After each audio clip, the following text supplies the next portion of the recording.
பிரைஸ்தலான் கொடுதுரை சபையின் சார்பாக உங்கள் அனைவருக்கும் அன்பின் வாழ்த்துக்கள். இன்றைய வேத தியானம் சங்கீதம் 71:21. என் மேன்மை பெருக பண்ணி என்னை மறுபடியும் தேற்றுவீர். நீங்கள் ஒரு காலத்தில் நல்ல வசதியாக வாழ்ந்தவங்களாக இருக்கலாம், எந்த கஷ்டமும் தெரியாமல் வளர்ந்தவங்களாக இருக்கலாம். ஆனால் அப்படியே இப்போ சூழ்நிலை தலைகீழாக மாறிப்போய் படாத கஷ்டங்கள், படாத அவமானங்கள், நிந்தனைகள், இப்படி உங்களை சுற்றிலும் பலவித போராட்டத்தோடு நீங்கள் வாழ்ந்து கொண்டிருக்கலாம்.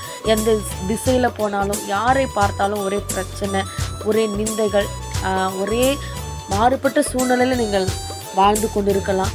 ஆண்டவர் சொல்லுகிறார், உங்கள் மேன்மையை கர்த்தர் மறுபடியும் பெருக பண்ணுவார். உங்களை மறுபடியும் கர்த்தர் தேற்றுகிற ஒரு காலம் வருகிறது.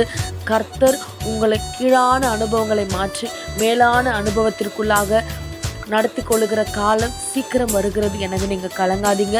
இதோ ஒரு திறந்த வாசலை கர்த்தர் உங்களுக்காக வைத்திருக்கிறார். கர்த்தருக்கோடு மாத்திரம் உங்கள் வாழ்க்கையை அர்ப்பணிங்க. நீங்கள் ஆசீர்வாதமாக இருப்பீர்கள்.